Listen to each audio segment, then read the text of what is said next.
People always want to know when I first understood what we were up against. They picture some dramatic moment. The first time I saw one of those things tear through a reinforced door like it was paper, or the first time I watched Anagura lose people in the tunnels below Orient. They want a single second they can point to and say, that's where it started. It didn't start with a single second. It started with my mother's hands. She had small hands, a technician's hands, careful and quick. I remember watching them while she worked on circuit panels in our apartment in Block 7, how they moved without hesitation, every motion deliberate. My little sister Myra used to say our mother's hands were smarter than most people's heads.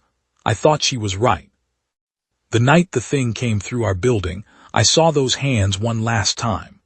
They were on the floor of the corridor, still and pale under the emergency lights, and the rest of her was gone. I don't tell people that part. They get uncomfortable, and uncomfortable people stop listening. I've learned to begin with the tunnel instead. I was 19 years old, and I'd been running for 2 days when I fell through a grate in the sub-district refuse channel and landed in the dark 8 meters below the street. I had a fractured wrist from the fall, 2 liters of water in a pack I'd stolen from a dead man, and about 40% conviction that continuing to be alive was worth the effort. Yashiro Arcology's enforcement drones had been tracking me since I crossed out of Block 7.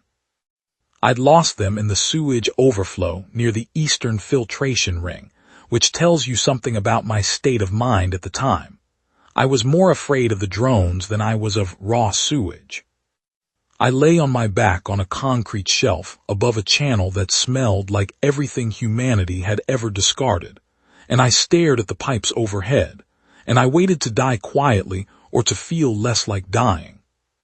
What I heard instead was boots. 4 of them, moving fast but not running, military cadence, the kind of footfalls that know exactly where they're going. I had just enough sense left to press myself flat behind a junction manifold before the lights hit. She's breathing, a woman's voice, low, no affect, completely matter of fact. Confirmed she's not Yashiro. Look at her, she's been in the overflow drain. Yashiro doesn't send assets through overflow drains. A pause, unless they do now. Then we deal with it. The light got closer. A face over mine, older, angular, a scar from the corner of one eye back into the hairline. The woman they called New. I didn't know her name then. I just saw her eyes, and they were the color of old steel, and they were looking at me with an absence of sentiment that I found, absurdly, comforting. I was so tired of people looking at me with pity. You came from topside, she said. It wasn't a question. Block 7, I said. They took my father. Another pause. Orion Sued. I didn't ask how she knew his name. I was too exhausted to be surprised. I just said yes, and then she stepped back and someone gave me water, and that was how I came to Anagura. There are things about the organization I'll tell you straight, and things I'll spend the rest of my life trying to understand. The straight things first. Anagura was not a military outfit, though it had people with military training. It was not a political organization, though it had people with political convictions. It was a collection of individuals who had each, in their own way, run out of options inside Orient's walls, and had decided that the only remaining move was to take the walls apart from the outside. They were based in a section of pre-Arcology tunnel infrastructure that Yashiro's survey maps marked as collapsed and unusable. It wasn't. The engineering was old and sound, and ran for 11 kilometers beneath the eastern and northern perimeters of the Arcology District. Donga had found it 30 years before, when Aryu Yashiro himself had him removed from the Orient Administrative Council, for reasons I won't get into here, except to say they were the kind of reasons that tell you everything about the kind of man Aryu Yashiro was.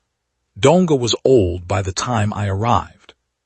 He moved carefully, the way men do when their joints have absorbed 30 years of tunnel cold, but his mind was still precise, and his judgment was still sound, and every person in that tunnel understood that without him there would have been no Anagura, only scattered, separate grievances burning out in the dark. Then there was Uhashi. If you've never met a man who is genuinely, constitutionally suited to carrying heavy weapons, I'll tell you it's a specific type. Not aggressive, not angry exactly. More like a man who has accepted the weight of things in a way that most people haven't, and carries that acceptance the way he carries everything else, steadily and without complaint. He had a lover who had gone into Yashiro on a long-term intelligence mission before I arrived. Her name was Sheena. He didn't talk about her. You knew about her the way you know about structural damage, by observing what a person doesn't say, and where they look when they think no one is watching. EU was the group's technical intelligence. 16 years old, maybe 17, with a gift for penetrating Yashiro's data architecture that bordered on the uncanny. I've known systems engineers twice her age who couldn't do what she did in an hour. She was also, beneath the technical capability, still a child. She still believed that the world could be reasoned with if you explained the problem clearly enough. I envied her that, even as I recognized it would get her killed one day if she wasn't careful. And then there was Choose. I want to be precise about this because people tend to reach for shorthand when they talk about him, and the shorthand misses the point. They say he was a monster who had a human heart. They mean it as a compliment, but they've got it backwards. Choose Destur was a human being who had a monster's body. The distinction matters more than I can explain in a single paragraph, so I'll do what I always do when the language isn't big enough. I'll tell you what happened, and let the facts carry the weight. The first time I saw him, I pulled a gun on him. That's the part of the story people find funny in retrospect. I don't find it funny, exactly. I find it honest. You come up out of a sewage drain after 2 days of running. You've watched your mother's hands on a corridor floor. You've seen what those things do to a human body when Yashiro points them at a human body. And then a Gilstein is standing 15 feet from you in a tunnel that you thought was safe. And you do what your hands know to do. What I did was pull the sidearm I'd taken from the dead man's pack along with his water, and level it at the center mass of something approximately 3 meters tall, with a skull architecture that bore no resemblance to any skull I'd seen before, and a chest cavity so broad that the gun in my hand felt like a suggestion. He held very still. Not the stillness of threat assessment, not the stillness of a predator calculating distance, the stillness of a person who understood exactly what the person across from them was feeling, and had decided that the most important thing they could do in that moment was not move, and let that person make their own choice. "I'm not going to hurt you," he said. The voice was wrong for the body, too measured, too even, calibrated in a way that said I am choosing every word right now because words are what I have. "My name is Choose. I know what you were told about what I am. I need you to hear me before you decide." I kept the gun level. "You're a Gilstein." "Yes. They killed my mother and my sister." Something moved across his face. Not his face, technically. That massive plated architecture was not a face in any standard definition. But something moved there in the same way something moves across a human face when a human absorbs a piece of information that costs them something to hold. "I know," he said. "I'm sorry." "Sorry," I said. "Yes, I know how insufficient that is. I know I look like the things that did it. I'm telling you that I'm not those things. I know that doesn't mean anything to you yet. I'm asking you to put the gun down and let me try to show you what it means." Nu appeared at my shoulder. "He's been with us for 8 months, she said, in the same matter-of-fact tone she'd used in the drain. "He hasn't killed anyone we didn't want killed. He's the best intelligence asset we have on the interior of the Arcology, because he's the only one of us who can't be mistaken for a Yashiro informant." "Because he's a monster," I said. "Because he used to work there," Nu said. "The body is newer." I held the gun for another 4 seconds, then I lowered it. He didn't say thank you. That was the first thing that made me believe him. A man performing gratitude would have said thank you. Choose just nodded once. The way you nod at someone when a minimum necessary thing has been accomplished, and there is still a great deal of work to do. There was indeed a great deal of work to do.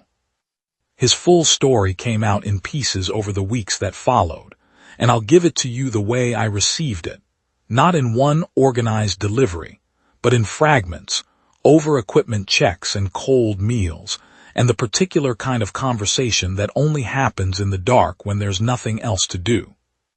He had been a student at Yashiro's Technical Academy before the transformation, which is how the organization recruited its best candidates. Find them young, put them in debt to the institution, watch where their talents lead and redirect accordingly. He was good with biological systems, the kind of mechanistic understanding of organic chemistry that Yashiro valued for certain projects, and he was idealistic in the way that young men with technical gifts sometimes are. He believed that understanding something meant being able to fix it. He'd learned about the Caduceus project from a woman named Riame, who was herself embedded in the research division. What she told him was this: the transformation of living organisms into Gilstein was not an accident, not a side effect, not an unforeseen consequence of legitimate research. It was the product. Yashiro Arcology had been engineering these things intentionally, under the direction of a man named Mutum, whose title inside the organization was Director of Biological Asset Development, which is one of those administrative phrases that tells you exactly what a thing is while somehow making it sound like nothing at all. The Gilstein were weapons. They were designed to be weapons. The elimination of the soul of the human consciousness, the individual will, the thing that makes a person capable of refusing an order, was not incidental to the process. It was the specification. Chuz had gone to his friend Lee Igarashi with what he knew. He trusted Lee. They'd been close since their first year at the academy, and Chuz had this quality, I saw it myself, over time, of inspiring a particular kind of trust in people, the kind that comes from being someone who is genuinely, structurally incapable of hiding what they actually think. It's a dangerous quality to have when the people around you don't share it. Lee sold him out inside of 12 hours. Chuz woke up in a Caduceus lab with Mutum standing over him, and Mutum said something that I've thought about many times since he told me. He said, "You wanted to understand the project. Now you will."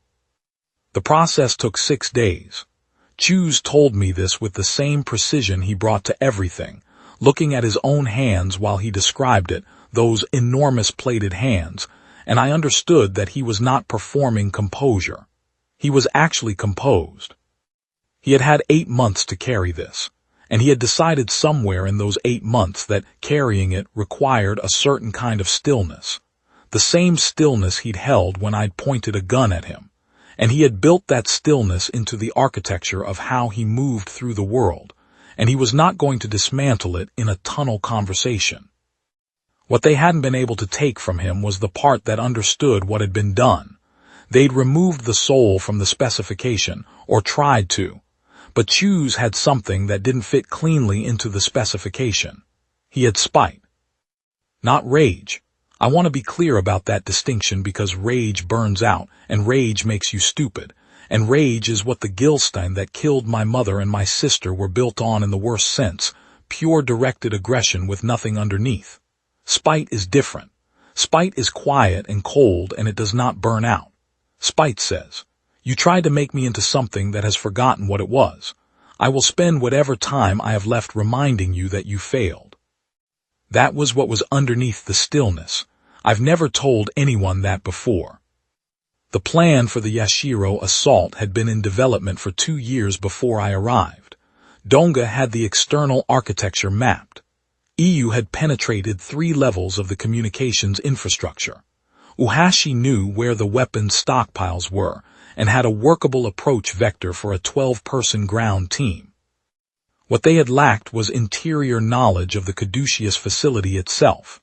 Specifically, the sub-level access to where Dr. Orion Suwed was being held and where Mutum's primary laboratory was located. Chuz had that knowledge. He'd been in those sublevels. He remembered the exact layout, the security intervals, the bottlenecks. My father was the other half of the problem. I don't say that the way a daughter shouldn't say it about her father.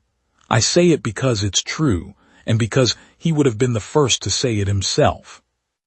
Dr. Orion Suwad was the best biological systems engineer in Orient District and possibly in the hemisphere.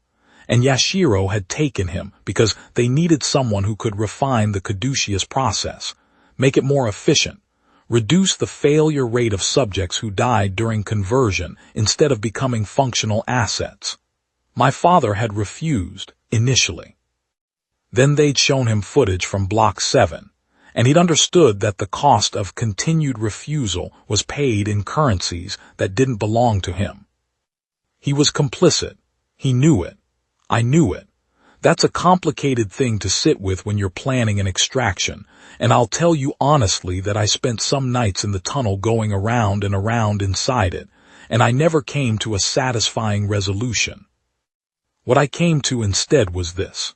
My father had been put in an impossible situation by men who specialized in creating impossible situations, and whatever he'd done under that pressure was between him and his own conscience.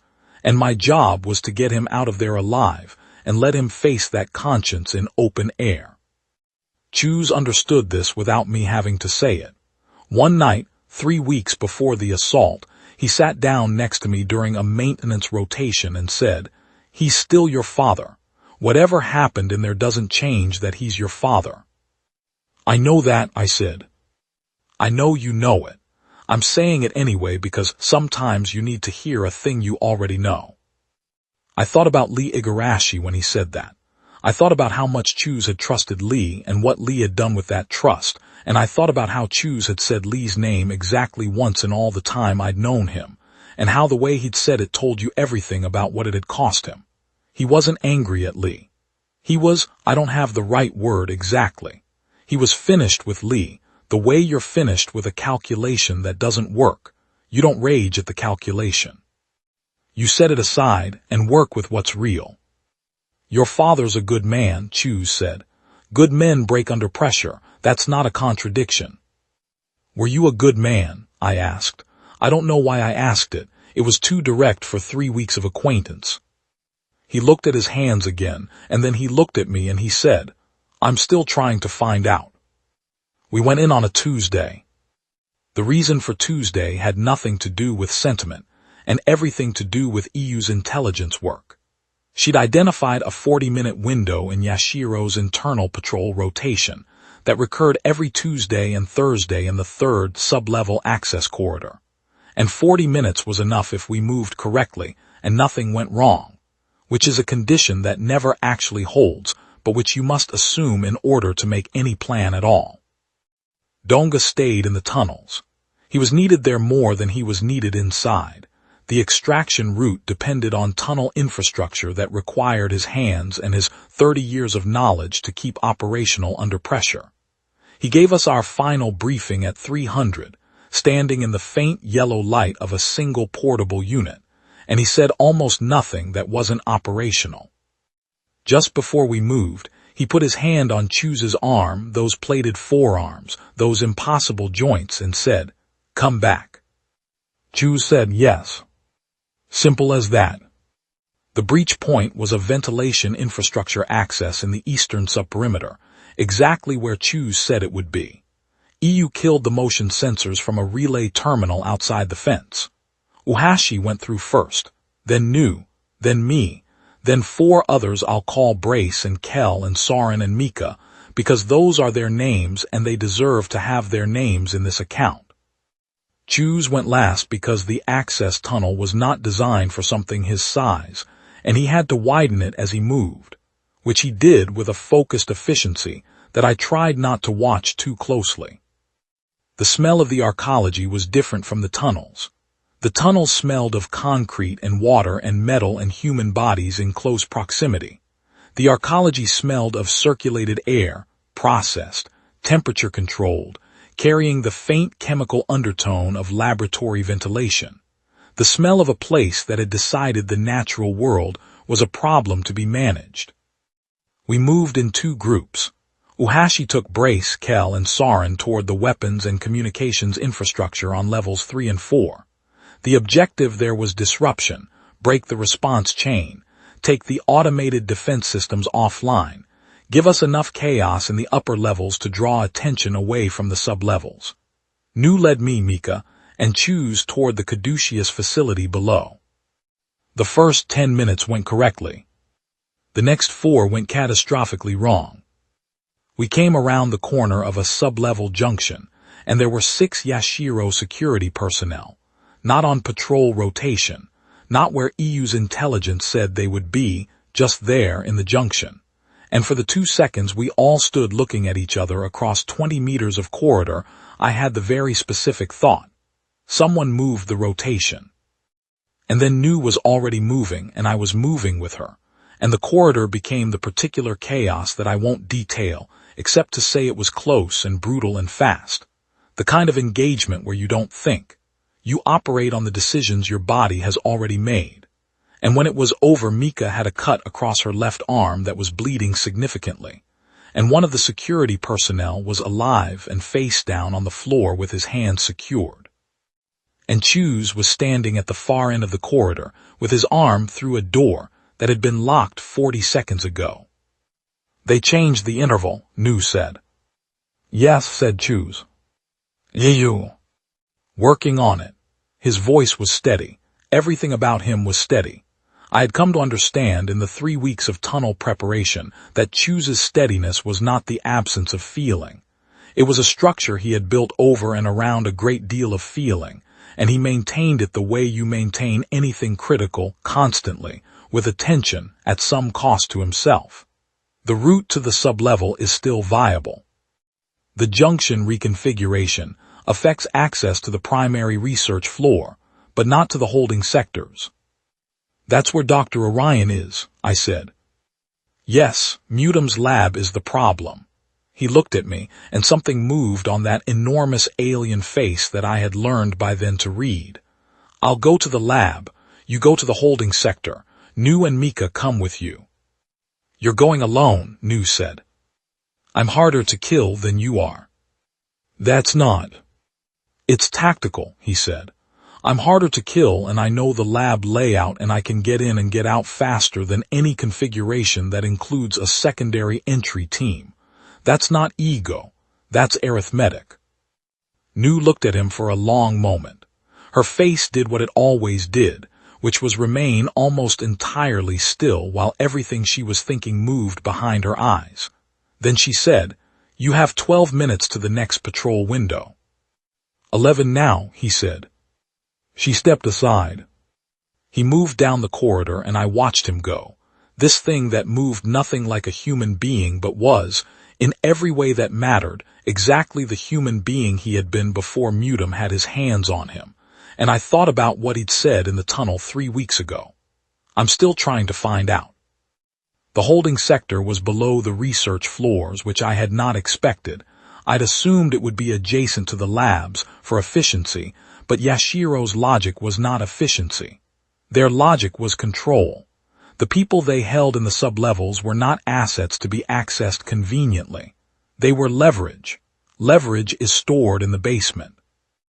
Nu knew the sector's electronic architecture by that point, through EU's work, and she moved through the security layer with the kind of competence that makes you understand why some people choose certain lives. The doors opened.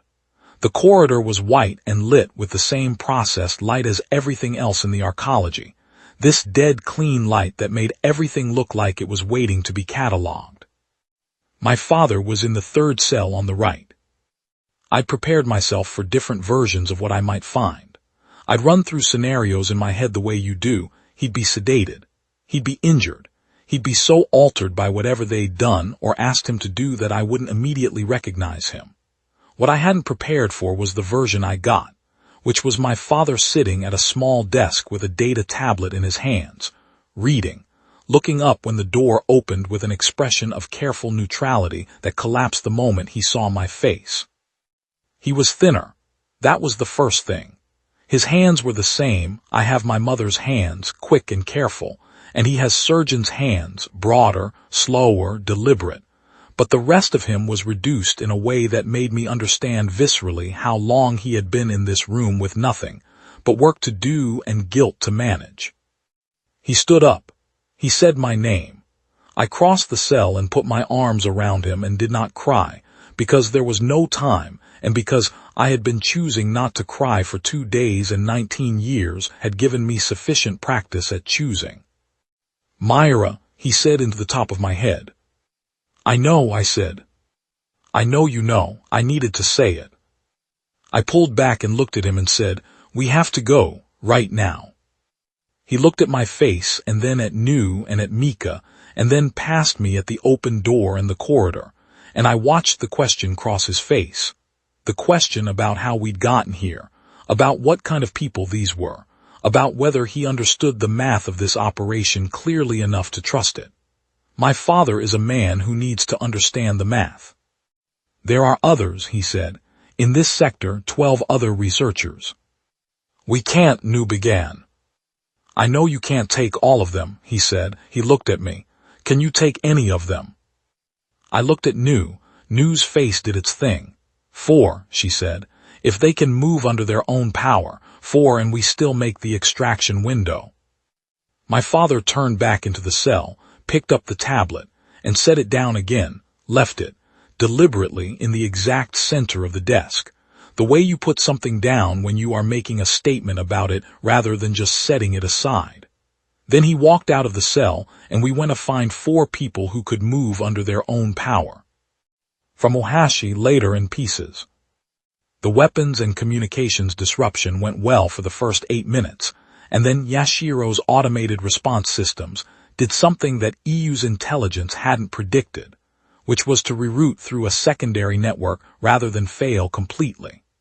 The secondary network was slower and had lower bandwidth, but it was functional, and it gave Yashiro's mobile units enough coordination to start closing on Uhashi's position in the 3rd-level corridor complex.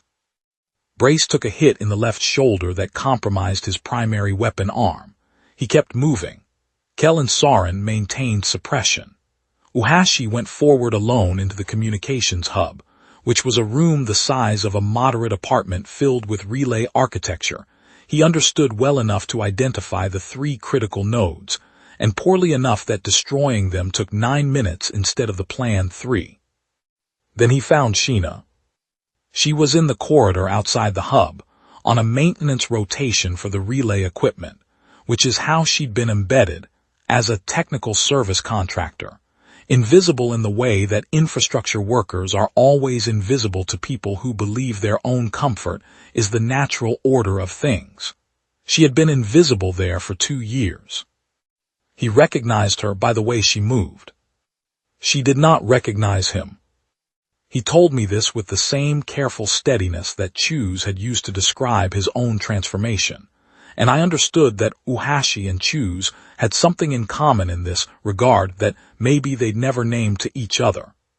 They had both been taught by loss to build their composure deliberately, and they had both learned that the composure was not the same as not feeling anything. It was just the structure you put around the feeling, so it didn't dismantle you in a moment when dismantling would kill you, or kill the people next to you. She was a Gilstein. She had been turned at some point in the 2 years of her intelligence work, either as punishment for something she found or simply because Mutum's project required test subjects, and she had been convenient.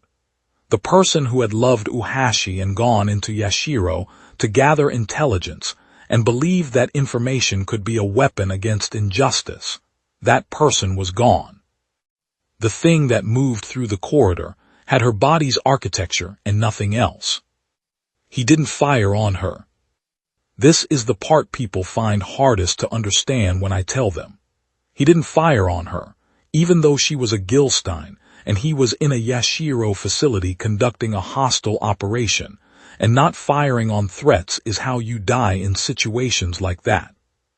He stepped aside and she passed within 2 meters of him, and he stood completely still, and she moved on without registering him, because Whatever remained in the Gilstein brain that Mutom's process built did not require identification of individual humans.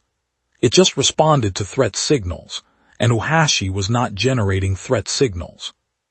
He told me afterward that he had stood there after she passed and thought, Choose knows something I don't, and then he moved on. Choose found Mutom. He was not supposed to find Mutom. The plan had been to destroy the caduceus laboratory infrastructure, the storage banks, the processing equipment, the biological matrices that held the current generation of weapon assets in suspension, and get out before Mutom himself could respond. Mutom was not supposed to be in the lab at 3:50 in the morning. But Mutom was that kind of man. The kind who sleeps in the lab because the lab is where the real power lives and he cannot stay away from power, not even to sleep. He was also Lee Igarashi's uncle. I learned this later.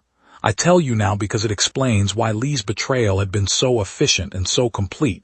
Lee had been Mutom's agent from the beginning, placed at the academy to identify candidates for the caduceus process, and Choose had been his best find. Brilliant enough to be valuable. Principled enough to be dangerous. The combination that Mutom needed and needed, most of all, to control. What happened in the lab, Choose told me in the tunnel afterward, during the extraction, in the brief factual way he told difficult things. Mutom had woken to the sound of the facility's secondary alarms and come to the lab because the lab was where the irreplaceable work was, the records and the matrices, and the two current active Gilstein that he kept in suspension for demonstration purposes. And he found Choose. The two active Gilstein came out of suspension. They were fresh constructs, recent product, and they moved with the mindless directed aggression that Mutom's process reliably produced, all threat response, no reasoning. Against a human operative, they would have ended the engagement in 15 seconds. Against Choose, they lasted 4 minutes, and the reason they lasted that long was that Choose let them, because Choose was moving through the lab while they tracked him, and what he was doing was destroying every record bank and every processing matrix and every biological suspension tank in order, methodically, the way you complete a maintenance checklist. Mutom watched this happen from across the room, and Choose did not go toward him until everything else was done. I'm going to tell you something about human beings that I know because of what Choose described next, and what I saw of it myself in the corridor afterward. Human beings, even the ones who have done the worst things, almost always believe, somewhere deep in the structure of their thinking, that they are understandable. That if you could just hear their reasoning, the full logic of it, the internal justification, you would see that it made a kind of sense. They need you to understand. They cannot stand to be faced with something that has looked at them clearly and decided they are simply, unambiguously wrong. Mutom spoke for 3 minutes while Choose stood 8 meters away from him. He explained the project. He explained the necessity. He explained the security architecture of the Orient District and why the organization needed assets that could not be corrupted or turned or reasoned with or distracted by the softnesses of human emotion. He explained it the way a man explains a thing he has explained many times before, to himself and to others, and has therefore come to believe. Choose let him finish. Then he said, I was one of your experiments. I'm telling you that the experiment failed. I'm still here. Mutom said, You're not human anymore. Choose said, I know, you tried to fix that, you couldn't. Then Lee Igarashi came through the door behind him with 6 security personnel, and Mutom smiled the smile of a man who has been stalling for time, and Choose turned around. I'll spare the full account of what followed because I wasn't there and Choose told it briefly, and I have no interest in embellishing. What I know is that Lee was alive when it was over, and the 6 security personnel were not a going concern, and the lab was fully destroyed, and Mutom was contained and mobile because Donga had made it clear that intelligence value required him to arrive at the extraction point breathing. Lee Igarashi was also alive because Choose had decided, somewhere in the 8 months since his transformation, that he was not going to kill Lee. Not out of mercy, necessarily. Out of the same logic it applied to everything since waking up on Mutam's table, that becoming the thing Mutam had tried to create, a weapon without conscience or restraint, was the only way Mutam could still win. And Chus had decided in the very early part of this period that Mutam was not going to win. Not even the small version of winning, not even the satisfaction version. We met in the sub-level junction at the 17-minute mark, which was 5 minutes past the planned window, which meant we were moving through a facility that was now fully on alert response. Uhashi had 3 people. I had my father and 4 researchers who could walk. Nu had Mika, who was pale and moving on controlled breathing because the arm cut was worse than she'd admitted. Chus had Mutam's arm in one hand and Lee Igarashi's collar in the other, and the absolute quality of a man who has done exactly what he came to do. "Sabai," he said when he saw me. "Chus," I said. That was the whole of it. No dramatics. The situation had its own weight and we both felt it, and there was no point adding to it with language. Donga's voice came through the earpiece. "You have 4 minutes to the breach point before the eastern perimeter goes to hardened lock. Move." We moved. The next 4 minutes were what they were. I'll say only that Uhashi carried Mika for the last 2 of them, one-handed, with Brace's arm over his other shoulder, and that my father ran without complaint and without slowing anyone down, which told me something about the last 2 years that no interrogation would have surfaced. You don't run like that unless you have been waiting, badly and urgently, for the chance. We came through the breach point with 40 seconds to spare. The tunnel was dark and smelled of water, and the cold came up from the concrete floor through the soles of my boots, and Donga was waiting with light and blankets, and the grim controlled satisfaction of a man who had spent 30 years building toward one night. "How many?" he said. "Everyone who came in," Nu said, "plus 14. Donga looked at Chus. Chus looked back at him. "The lab," Donga said. "Gone," said Chus. Donga put his hand on Chus's arm again, the same way he had before we went in. This time he didn't say come back. He didn't need to.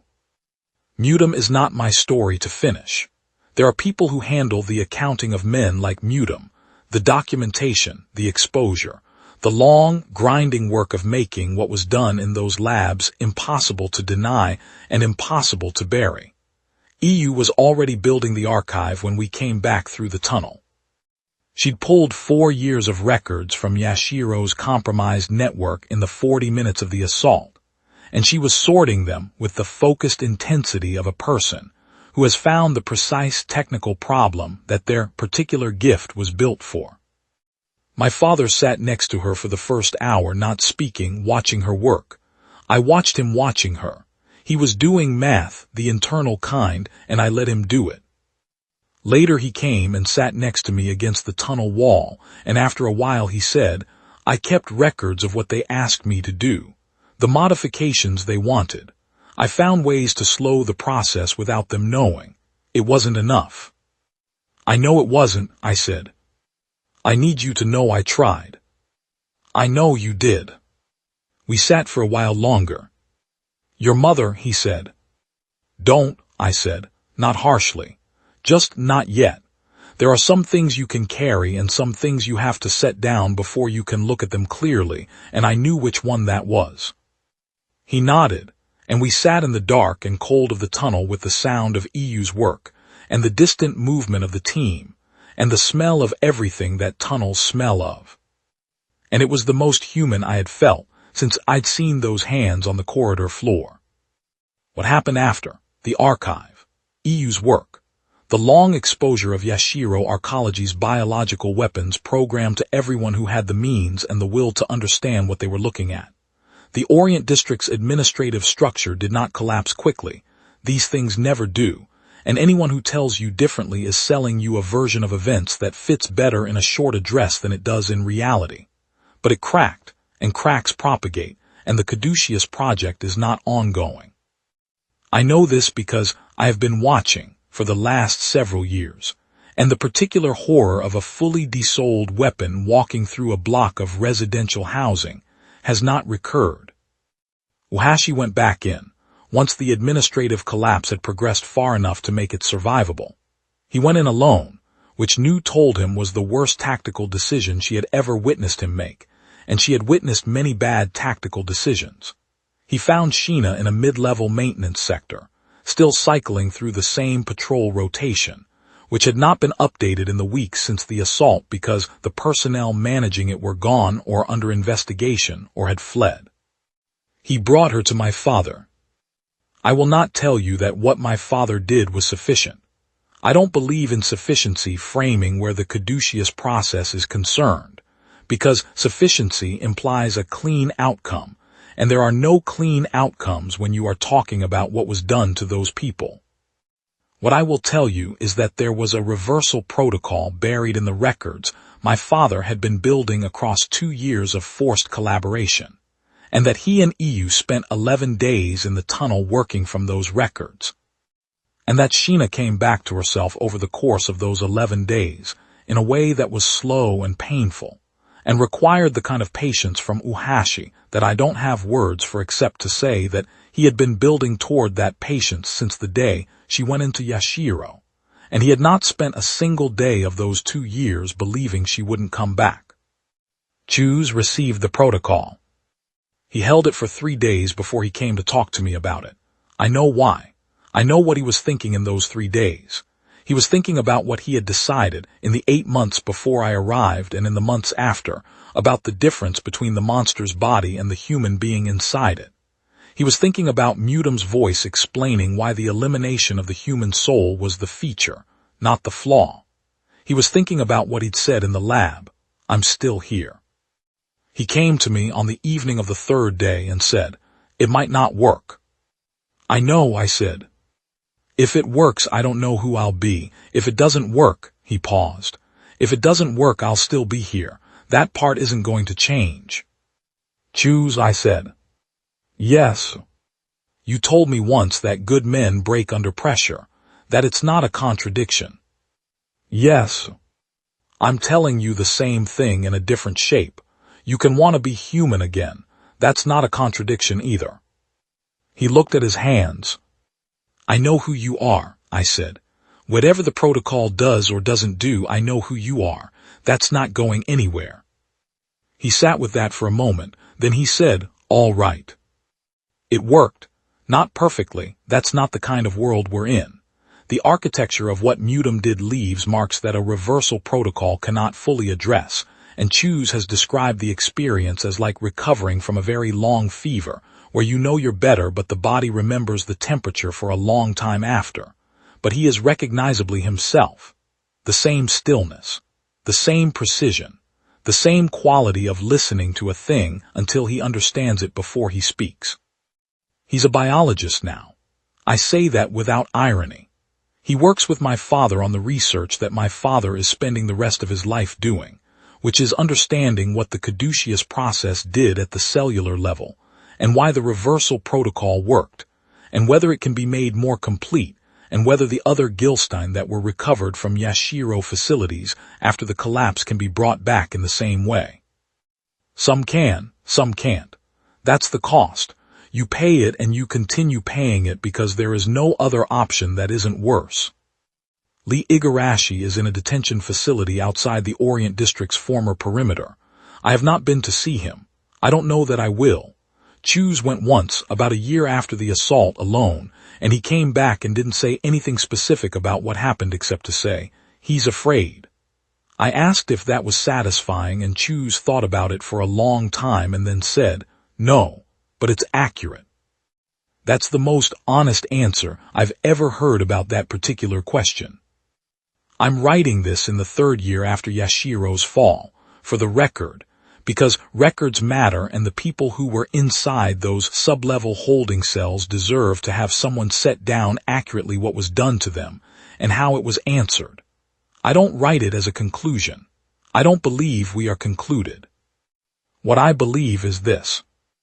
They built machines out of human beings, and those machines had no souls, and they were supposed to be controllable, and they were supposed to be perfect weapons. And they were supposed to be the end of resistance because You cannot reason with something that has no soul, and you cannot appeal to something that has no memory, and you cannot surprise something that has no fear. The error in the specification was that the process wasn't perfect. It left something. It left a man who remembered what had been done to him and who could not, by the structure of who he had been before the process, be made to stop remembering. It left spite. It left the refusal to become only what they made. They tried to build something that had forgotten it was human. The thing they built instead was a human being who had seen exactly what forgetting human meant, and had decided against it with every ounce of what remained. That is the story, that is the whole of it.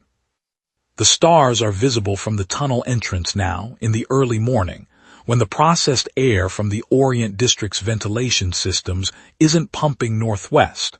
I don't know what they meant to my mother, standing in the corridor with those careful, quick hands. I know what they mean to me. They mean the accounting isn't finished. They mean the work continues. They mean get some sleep and be ready in the morning. That's enough. That's always been enough.